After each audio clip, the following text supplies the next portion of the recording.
Hello students, तो कैसे हैं आप सभी। आज हम जनसंख्या वृद्धि समस्या और समाधान पर निबंध देखने वाले हैं और जो आपको बोर्ड के एग्जाम में 9 अंक को देखने को मिलेगा। स्टूडेंट्स, पहले हम रूपरेखा अपनी लिखेंगे। पहला है प्रस्तावना, जो हेडिंग होगी आपकी। दूसरी हेडिंग होगी भारत में जनसंख्या वृद्धि के कारण, और तीसरी हेडिंग होगी आपकी जनसंख्या की उत्तरोत्तर वृद्धि से हानि, और चौथी हेडिंग आपकी होगी जनसंख्या नियंत्रण के उपाय, और पांचवी आपकी हेडिंग होगी उपसंहार। स्टूडेंट्स, ठीक है। आपकी पहली हेडिंग जो होगी प्रस्तावना, वह उसमें हम क्या लिखेंगे आप देख सकते हैं। हम पहले लिखेंगे प्रस्तावना, लिखेंगे हेडिंग डालेंगे। फिर हम लिखेंगे जिस देश को कभी सोने की चिड़िया कहा जाता था, जहाँ कभी दूध की नदियाँ बहा करती थी, उसी देश के अधिकांश बच्चों को शायद आज दूध के रंग का भी पता ना हो।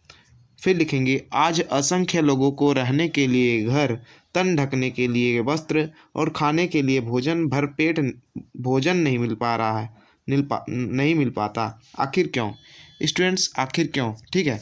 फिर इतना लिखने के बाद हम लिखेंगे इसका एकमात्र कारण है। इसका एकमात्र कारण है जनसंख्या की अत्यधिक वृद्धि, ठीक है। फिर हम लिखेंगे भारत में जनसंख्या का छठा भाग निवास करता है। स्टूडेंट्स, भारत में जनसंख्या का छठा भाग निवास करता है। फिर लिखेंगे सन 2011 की जनगणना के अनुसार भारत की कुल जनसंख्या 121 करोड़ है। स्टूडेंट्स, ठीक है। फिर लिखेंगे यद्यपि जनसंख्या ही किसी राष्ट्र का प्रमुख अंग है, इसके बिना किसी धर्म अथवा जाति की कल्पना भी नहीं की जा सकती, किंतु अति सर्वत्र वर्जयेत, ठीक है। फिर हम लिखेंगे दूसरी हमारी हेडिंग होगी भारत में जनसंख्या वृद्धि के कारण। स्टूडेंट्स, ठीक है।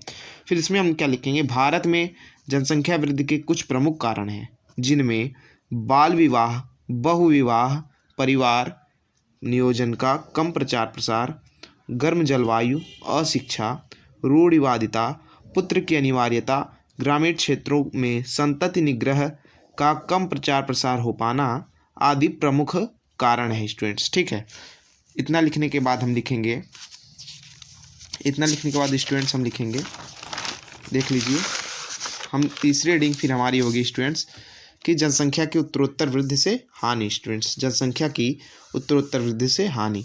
फिर हम लिखेंगे भारत की वर्तमान आर्थिक, सामाजिक, राजनीतिक समस्याओं का प्रमुख कारण बढ़ती हुई जनसंख्या है, ठीक है। फिर लिखेंगे यही कारण है कि आज भारत में सर्वत्र अशिक्षा, गरीबी, बेरोजगारी, भुखमरी, सामाजिक कलह, निम्न आर्थिक स्थिति, खाद्यान्न संकट आदि अनेकानेक समस्याएं निरंतर बढ़ रही हैं, ठीक है। फिर हम लिखेंगे प्रसिद्ध अर्थशास्त्री माल्थस, ठीक है स्टूडेंट, माल्थस का कथन है जनसंख्या में वृद्धि गुणोत्तर गति से, जबकि खाद्यान्न उत्पादन में वृद्धि अंकगणितीय अनुपात में होती है। फिर हम लिखेंगे प्रसिद्ध अर्थशास्त्री प्रोफेसर कारंडर्स जो थे, उनका क्या अनुमान है। उनका अनुमान है कि संसार की जनसंख्या में प्रतिवर्ष 1% की दर से वृद्धि हो रही है।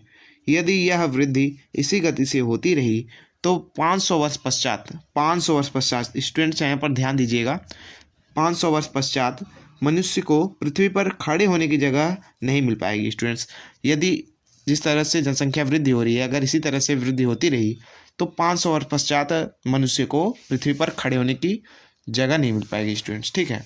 फिर हम लिखेंगे, फिर हमारी अगली हेडिंग जो होगी स्टूडेंट्स, वो होगी जनसंख्या नियंत्रण के उपाय, ठीक है। अगली हेडिंग हमारी होगी चौथी वाली, जनसंख्या नियंत्रण के उपाय। फिर हम इसमें क्या लिखेंगे, जनसंख्या को नियंत्रित करने के लिए कुछ प्रमुख उपाय निम्नलिखित हैं। पहला हमारा क्या उपाय है स्टूडेंट्स, बाल विवाह एवं बहुविवाह पर रोक लगाई जाए, ठीक है। फिर हमारा दूसरा जो होगा परिवार नियोजन का व्यापक प्रचार किया जाए, ठीक है। फिर हमारा तीसरा है विवाह की आयु में वृद्धि करके जनसंख्या वृद्धि पर नियंत्रण। स्टूडेंट्स, जो विवाह की आयु में जब वृद्धि होती है तो भी जनसंख्या पर नियंत्रण किया जा सकता है, ठीक है।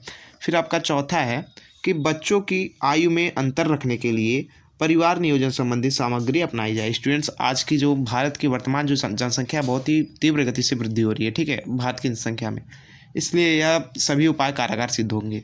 और आपका पांचवा है अधिक बच्चों को जन्म देने वाले माता पिता को हतोत्साहित किया जाए, ठीक है स्टूडेंट्स। इतना लिखने के बाद हम लिखेंगे